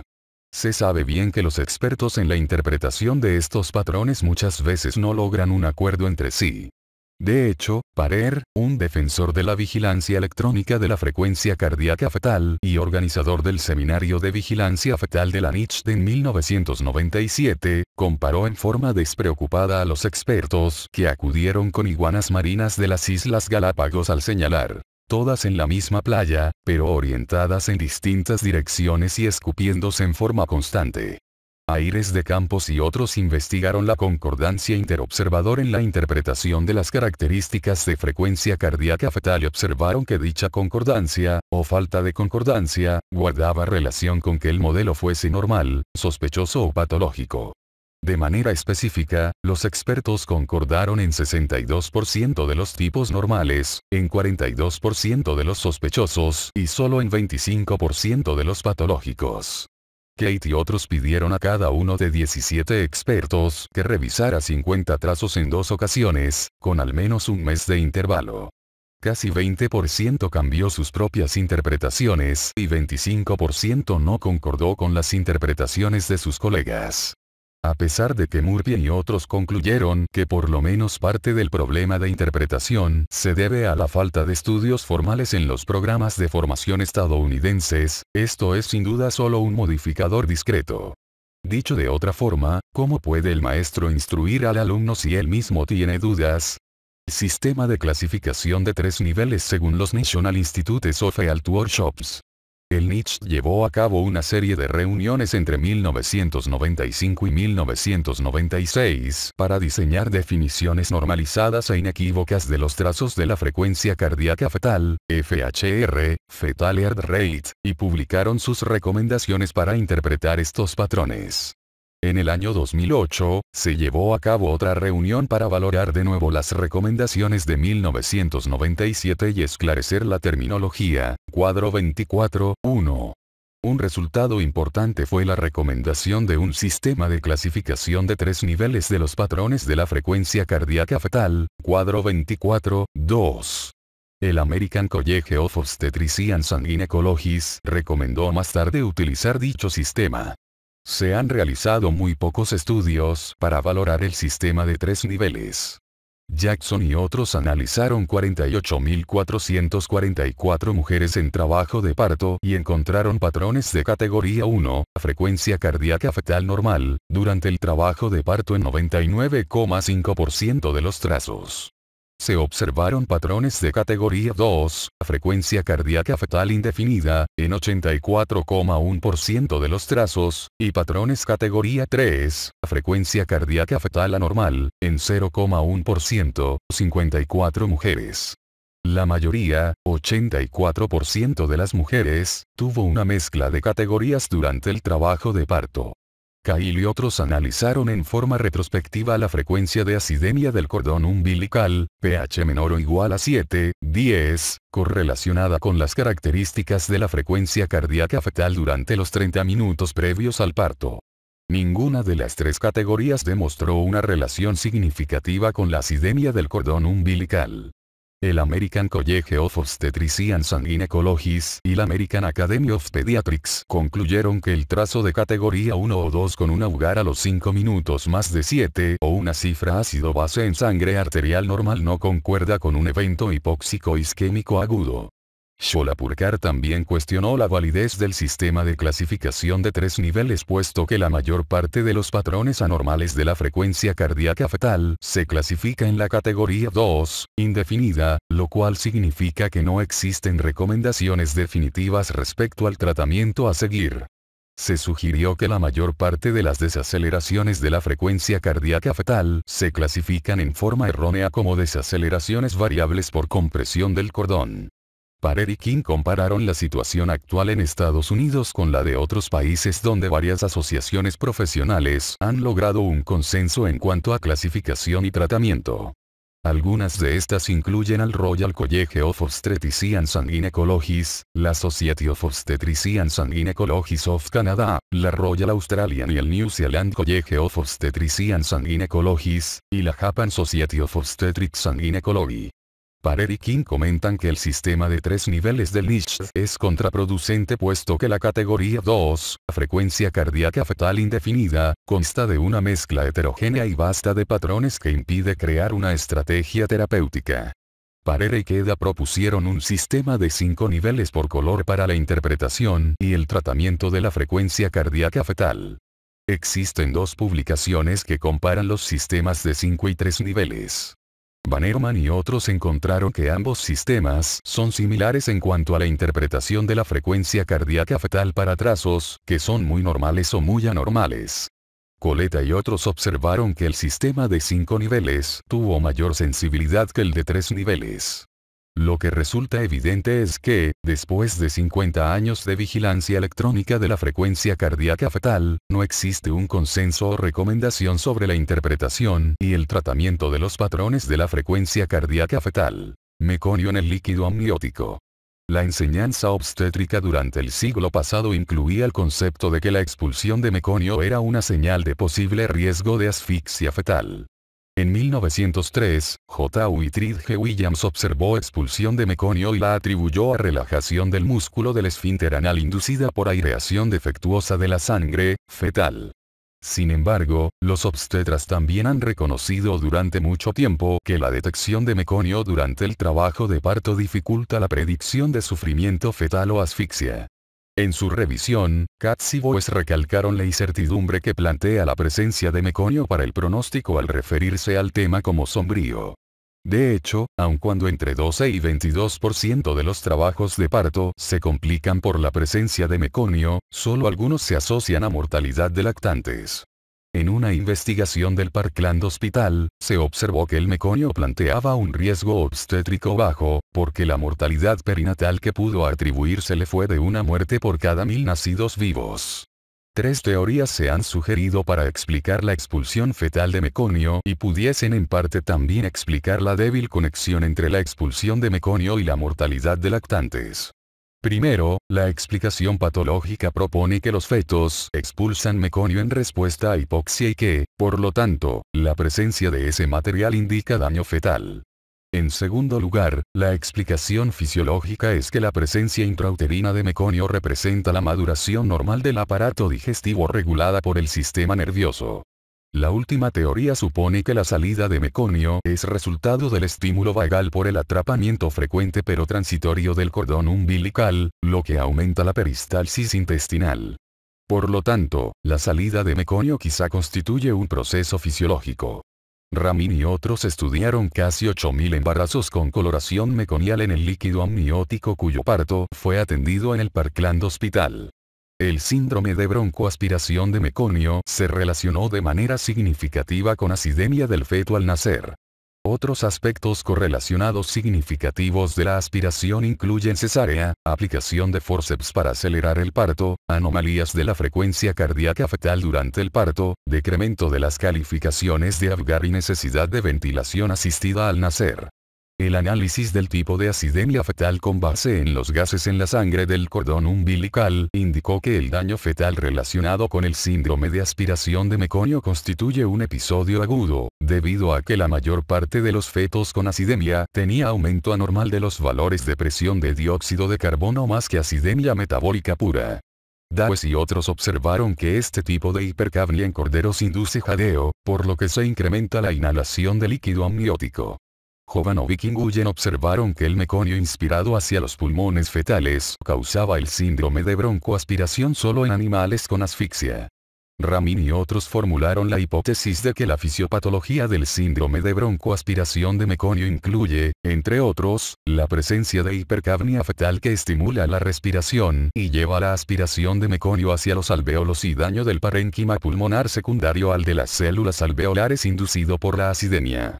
En ese escenario fisiopatológico, la presencia de meconio en el líquido amniótico constituye un peligro ambiental fetal más que un indicador de afectación previa.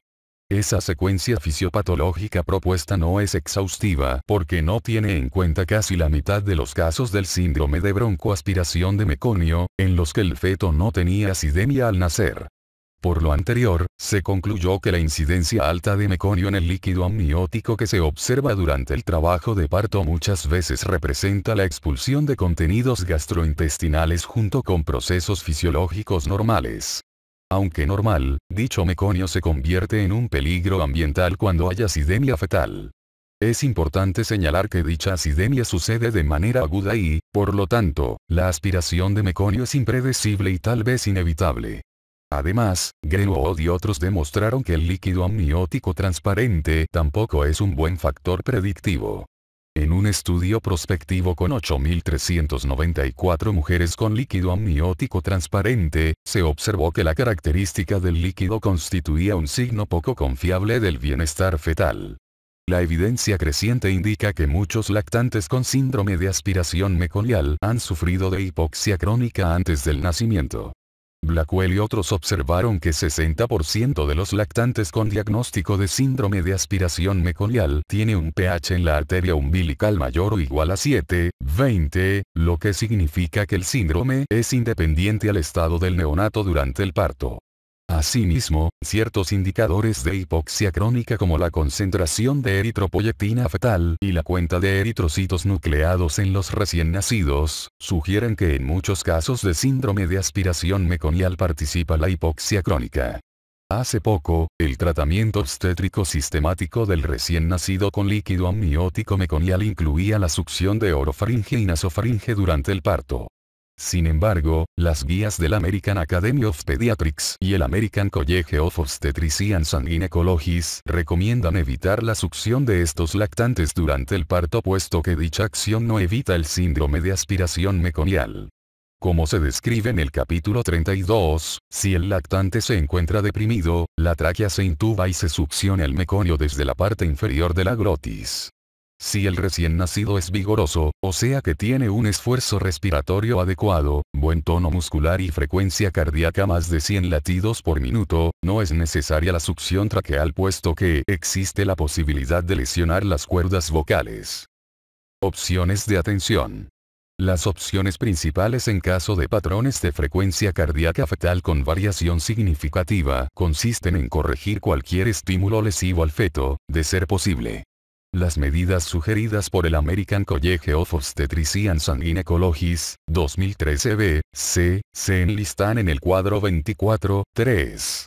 Cambiar la posición de la madre o decúbito lateral, con corrección de la hipotensión materna producto de analgesia regional e interrupción de la oxitocina, sirve para mejorar el riego uteroplacentario. Se realiza exploración vaginal para descartar prolapso del cordón o parto inminente. Simpson y James valoraron los beneficios de 3 maniobras en 52 mujeres en las que se habían colocado sensores fetales para saturación de O2. Utilizaron hidratación intravenosa, 500 a 1000 ml de solución de Ringer con lactato administrados durante 20 minutos, posición lateral en vez de supina, y administración de oxígeno complementario a un ritmo de 10 litros por minuto mediante una mascarilla que impedía la respiración del aire exhalado. Cada una de dichas maniobras incrementó en grado significativo el nivel de saturación de oxígeno en el feto, aunque los incrementos fueron pequeños. Tocólisis. Una sola inyección subcutánea o intravenosa de sulfato de terbutalina en dosis de 0,25 miligramos, administrada para relajar el útero, se ha descrito como una maniobra conservadora en el tratamiento de las características no alentadoras de la frecuencia cardíaca fetal durante el trabajo de parto. El fundamento es que la inhibición de las contracciones uterinas puede mejorar la oxigenación del feto, lo que permite la reanimación in útero. Koch y Spinato describieron su experiencia de 10 años con tocólisis con terbutalina para la reanimación fetal en 368 embarazos. Este tipo de reanimación mejoró el pH de la sangre del cuero cabelludo fetal, aunque todos los fetos se recibieron por cesárea. Estos investigadores concluyeron que, si bien los estudios son pequeños y rara vez han sido aleatorizados, la mayoría ha publicado resultados favorables con terbutalina para los patrones alarmantes. También se ha publicado que las dosis pequeñas intravenosas de nitroglicerina, 60 a 180 microgramos, son útiles. El American College of Obstetricians and Gynecologists concluye que no existe suficiente evidencia para recomendar la tocólisis en los patrones alarmantes de la frecuencia cardíaca fetal. Amnioinfusión. Gabe y otros mostraron en monas que el retiro de líquido amniótico producía desaceleraciones variables y que su reposición con solución fisiológica las aliviaba. Miyazaki y Taylor inyectaron solución fisiológica a través del catéter de toma de presión intrauterina a mujeres en trabajo de parto que tenían desaceleraciones variables o prolongadas atribuibles a atrapamiento del cordón. Dicho tratamiento mejoró los patrones de la frecuencia cardíaca fetal en la mitad de las pacientes estudiadas. Después, Miyazaki y Nevares asignaron al azar a 96 nulíparas en trabajo de parto con patrones correspondientes a compresión del cordón umbilical, y observaron que aquellas que recibían amnioinfusión requerían menos a menudo cesárea por sufrimiento fetal. Con base en muchos de estos informes iniciales, la amnioinfusión transvaginal se extendió a 3 áreas clínicas.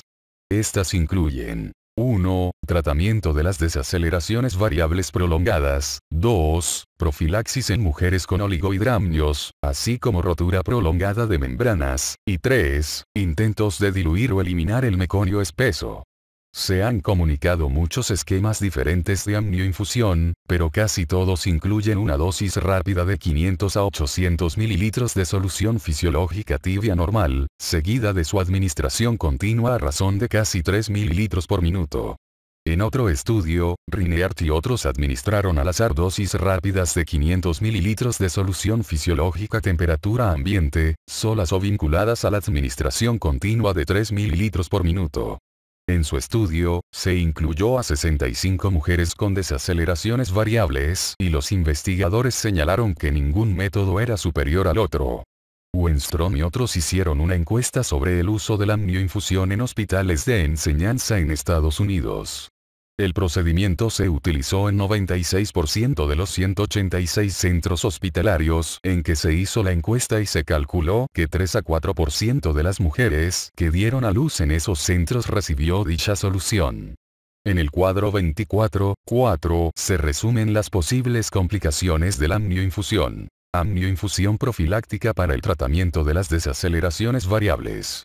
Hofmeyr y Laurie utilizaron la base de datos Cochrane para analizar de manera específica los efectos de la amnioinfusión en el tratamiento de los patrones de frecuencia cardíaca fetal asociados a compresión del cordón umbilical.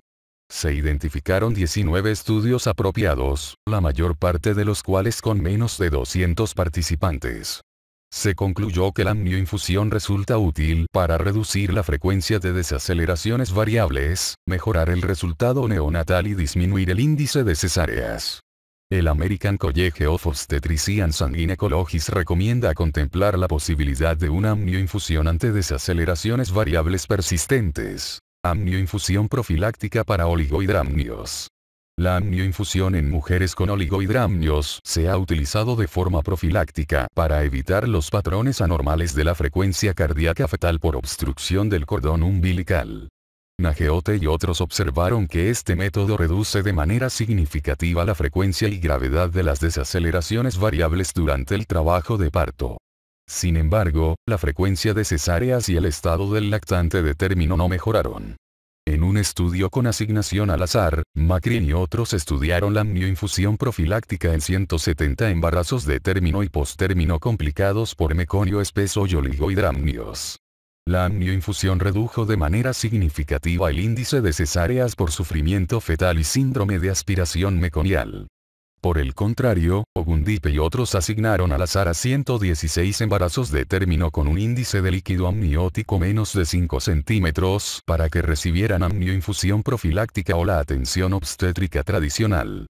No observaron diferencias significativas en cuanto al índice global de cesáreas, el índice de partos por sufrimiento fetal, ni en los estudios de ácido base del cordón umbilical. Amnioinfusión por coloración meconial del líquido amniótico.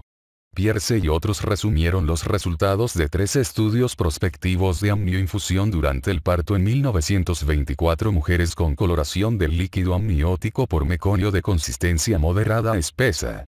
Los recién nacidos de mujeres que recibieron tratamiento de amnioinfusión tenían una probabilidad mucho menor de presentar meconio por debajo de las cuerdas vocales y de sufrir síndrome de aspiración de meconio que aquellos que nacían de mujeres que no se sometían a la amnioinfusión. La tasa de cesáreas también fue menor en el grupo con amnioinfusión. Ratore y otros informaron resultados similares. Por el contrario, algunos investigadores no respaldaron la amnioinfusión en caso de coloración meconial.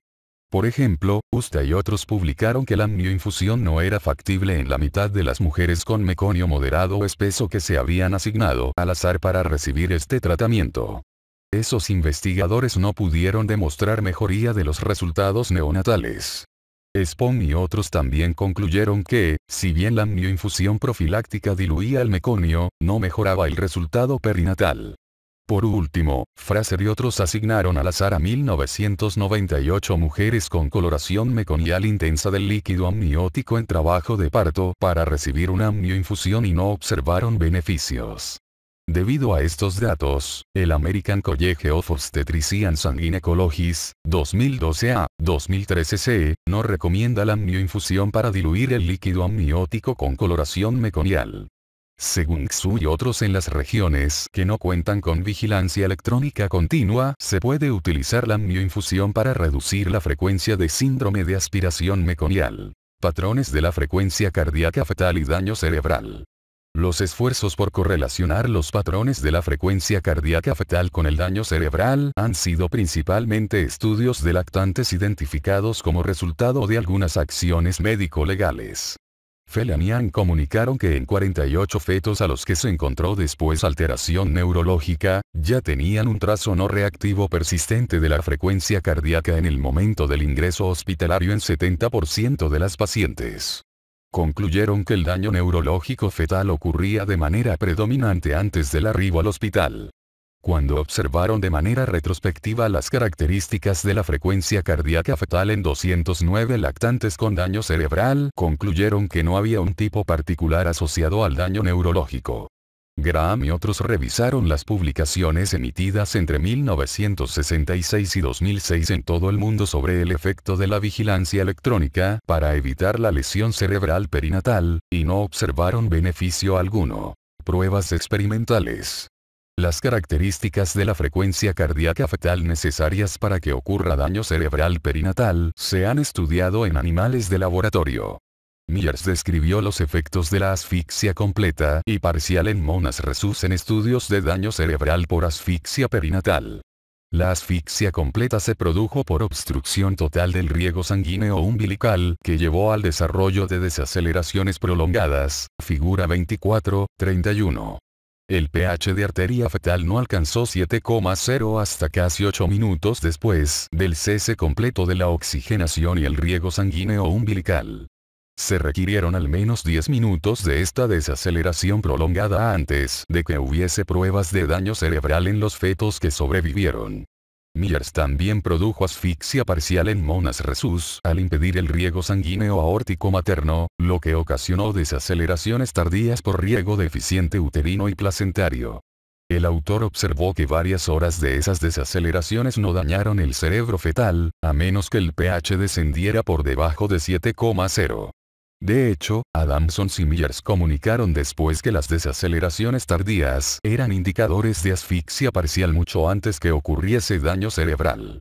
El patrón más frecuente de la frecuencia cardíaca fetal durante el trabajo de parto por oclusión del cordón umbilical requiere tiempo considerable para afectar de manera significativa al feto en animales de laboratorio.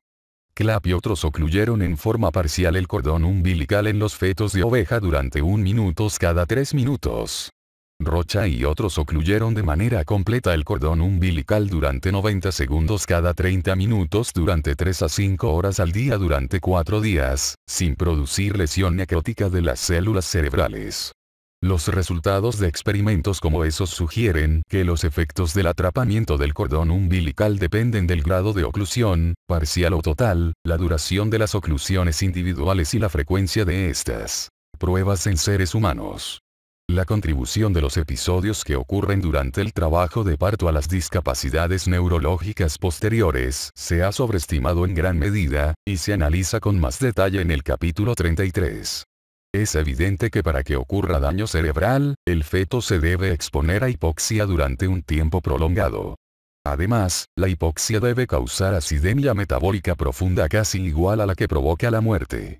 Por ello, el American College of Obstetricians and Gynecologists recomienda la obtención de gases del cordón umbilical siempre que se lleve a cabo una cesárea por daño fetal, la calificación de ahogar sea baja a los 5 minutos, exista restricción intensa del crecimiento fetal, se detecten trazos anormales de la frecuencia cardíaca fetal, la madre padezca una enfermedad tiroidea o se trate de una gestación múltiple. Por fortuna, los patrones de la frecuencia cardíaca fetal que coinciden con estas condiciones subletales son infrecuentes. Beneficios de la vigilancia electrónica de la frecuencia cardíaca fetal. Hay varias suposiciones falaces detrás de las expectativas de un mejor resultado perinatal con la vigilancia electrónica. Una de ellas es que el sufrimiento fetal es un fenómeno de desarrollo lento y que la vigilancia electrónica hace posible la detección oportuna del feto afectado. Esta hipótesis es ilógica. Es decir, ¿cómo pueden morir todos los fetos con lentitud? Otra suposición es que todo el daño fetal ocurre en el hospital. En el transcurso de los últimos 20 años, se ha dirigido la atención a la realidad de que la mayor parte de los fetos que presentan daño sufrió estímulos nocivos antes de llegar a las unidades de trabajo de parto. El mismo término monitor fetal implica que esta tecnología inanimada de alguna forma vigila. Se tiene la suposición de que, si nace un lactante muerto o dañado, el registro debe haber dado alguna clave, puesto que el aparato estaba vigilando el estado fetal. Estas suposiciones crearon grandes expectativas y originaron la creencia de que todas las muertes o lesiones neonatales se pueden evitar. A finales del decenio de 1970, la Office of Technology Assessment, los Centers for Disease Control and Prevention y el Congreso de Estados Unidos cuestionaron la eficacia, inocuidad y costos de la vigilancia electrónica. Banta y Tucker revisaron 25 años de la controversia sobre los beneficios, o falta de los mismos, de la vigilancia electrónica. Al usar la base de datos Cochrane, Alfirevic y otros revisaron 3 estudios clínicos con asignación al azar que incluían a más de 37.000 mujeres. Concluyeron que la vigilancia electrónica aumentó el índice de cesáreas y partos vaginales asistidos sin reducción de la mortalidad perinatal, convulsiones neonatales o parálisis cerebral.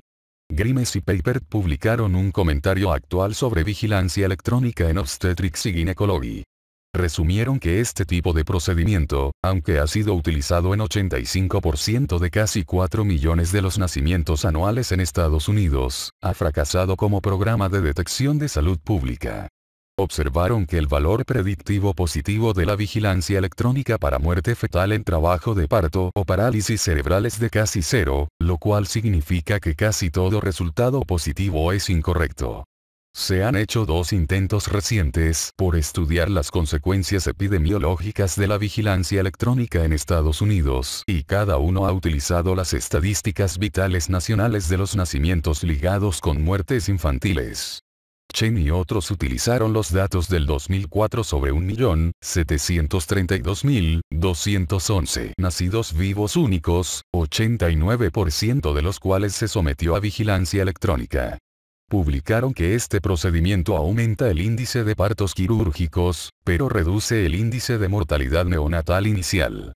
Sin embargo, este beneficio depende de la edad gestacional y la mayor repercusión se observó en los fetos prematuros.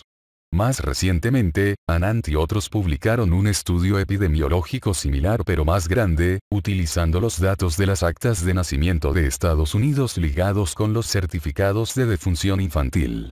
Estudiaron a 57.983.286 nacidos vivos y únicos sin anomalías entre 1990 y 2004. El aumento temporal en el uso de vigilancia electrónica entre 1990 y 2004 se acompañó de una reducción en el índice de mortalidad neonatal, en especial en los embarazos pretérmino. En una editorial simultánea, Resnick advierte que la relación epidemiológica entre la vigilancia electrónica y el menor número de muertes neonatales no establece la causa.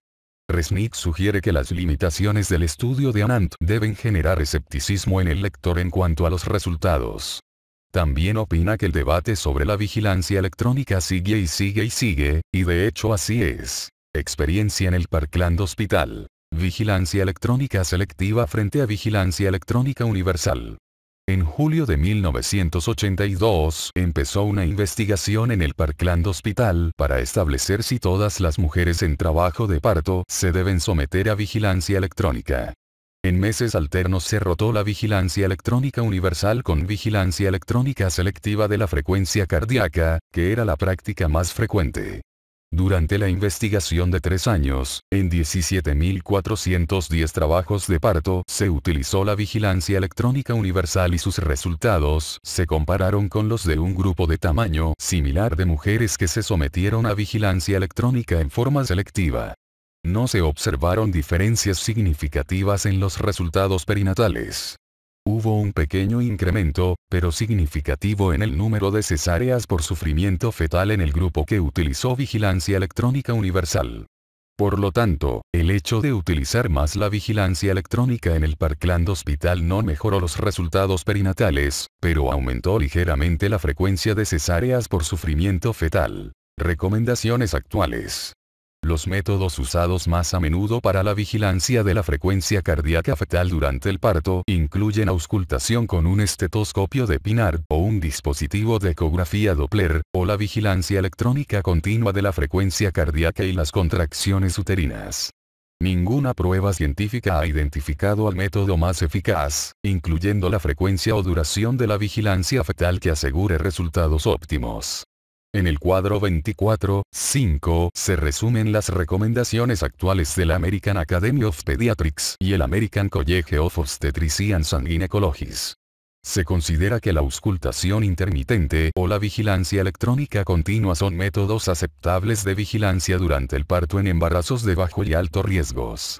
El intervalo recomendado entre las revisiones de la frecuencia cardíaca es mayor en el embarazo carente de complicaciones. Cuando se usa auscultación, se recomienda hacerla después de una contracción y durante 60 segundos. También se recomienda usar una razón de una enfermera paciente si se utiliza la auscultación. Sin embargo, la posición del American College of Obstetricians and Gynecologists en su Practice Bulletin es distinta. A pesar de que reconoce que la información disponible no demuestra un beneficio claro para utilizar la vigilancia electrónica en lugar de la auscultación intermitente, el comité recomienda limitar el uso de la auscultación a los embarazos de bajo riesgo y recomienda registrar la frecuencia cardíaca fetal cada 15 minutos durante la primera fase del trabajo de parto activo y cada 5 minutos durante la segunda fase. Vigilancia de la actividad uterina durante el parto. El análisis de la actividad uterina por medios electrónicos permite llegar a algunas generalizaciones en cuanto a la relación que guardan ciertos tipos de contracción con el resultado del trabajo de parto. No obstante, hay una considerable variación normal, y debe tenerse precaución antes de juzgar la presencia o ausencia de trabajo de parto verdadero tan solo por el estudio de un trazo. La eficacia del músculo uterino para lograr el parto varía mucho. Para usar una analogía, los corredores de 100 metros tienen todos los mismos grupos musculares y sin embargo cruzan la meta a diferentes intervalos. Vigilancia interna de la presión uterina. Se determina la presión de líquido amniótico entre las contracciones y durante ellas mediante un catéter de plástico lleno de líquido con su extremo distal localizado por arriba de la presentación, figura 24.32. Ese catéter se conecta a un sensor de presión con émbolo ajustado a la misma altura que la punta del catéter en el útero. La señal eléctrica amplificada producida por el émbolo por variación en la presión dentro del sistema líquido se registra en una tira de papel calibrado en movimiento, de manera simultánea con la frecuencia cardíaca fetal, figura 24.6. Hoy se dispone de catéteres de presión intrauterina que tienen el sensor de presión en la punta, lo que evita la necesidad de la columna de líquido. Vigilancia externa. Se pueden valorar las contracciones uterinas por el desplazamiento de un transductor en el que el botón o émbolo del mismo se sostiene contra la pared abdominal. Conforme el útero se contrae, el botón se mueve en proporción con la fuerza de la contracción. Este movimiento se convierte en una señal eléctrica que se puede medir y que indica la intensidad relativa de la contracción. El consenso es que no ofrece una medida precisa de la intensidad. Baker y otros llevaron a cabo un estudio clínico con asignación al azar y compararon la vigilancia electrónica externa frente a la del tipo interno de las contracciones uterinas en 1.456 mujeres. Ambos métodos fueron equivalentes en términos de partos quirúrgicos y resultados neonatales. Características de la actividad uterina. Caldeiro García y Poseiro, de Montevideo, Uruguay, fueron médicos precursores que hicieron mucho por dilucidar las características de la actividad uterina espontánea durante el embarazo. Las ondas contráctiles de actividad uterina solían medirse con catéteres intramnióticos de presión, pero al comienzo de sus estudios también usaban hasta 4 globos intramiometriales para registrar la presión uterina. También introdujeron el concepto de las unidades Montevideo para definir la actividad uterina.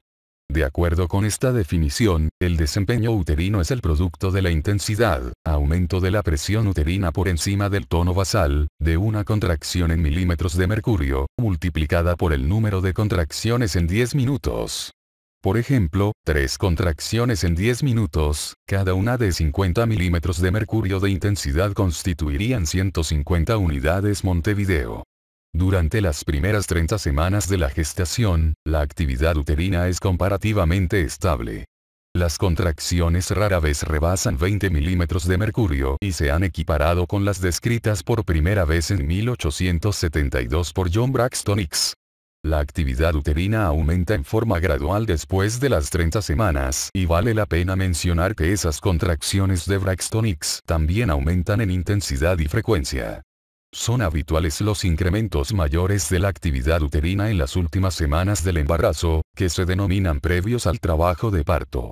Durante esta fase, el cuello uterino madura. Según Caldeiro García y Poseiro, el trabajo de parto clínico suele empezar cuando la actividad uterina alcanza entre 80 y 120 unidades Montevideo, lo que se traduce en casi 3 contracciones de 40 milímetros de mercurio cada 10 minutos. Es importante señalar que no hay una separación definida entre la etapa previa al trabajo de parto y el trabajo de parto, sino más bien una transición gradual y progresiva. Durante el primer periodo del trabajo de parto, las contracciones uterinas aumentan de manera progresiva en intensidad desde casi 25 milímetros de mercurio al inicio hasta 50 milímetros de mercurio al final. Al mismo tiempo, la frecuencia aumenta de 3 a 5 contracciones por 10 minutos y el tono de la línea basal lo hace de 8 a 12 milímetros de mercurio. La actividad uterina aumenta todavía más durante el segundo periodo del trabajo de parto, auxiliada por los esfuerzos de la madre para la expulsión. De hecho, es típico que se registren contracciones de 80 a 100 milímetros de mercurio, con una frecuencia hasta de 5 a 6 en 10 minutos. Es interesante que la duración de las contracciones uterinas, 60 a 80 segundos, no aumente en forma considerable desde el inicio del trabajo de parto activo y hasta su segundo periodo. Puede asumirse que esta duración constante es útil para el intercambio de gases respiratorios del feto. Durante una contracción uterina, conforme la presión intrauterina excede el espacio intervelloso, se detiene el intercambio de gases respiratorios.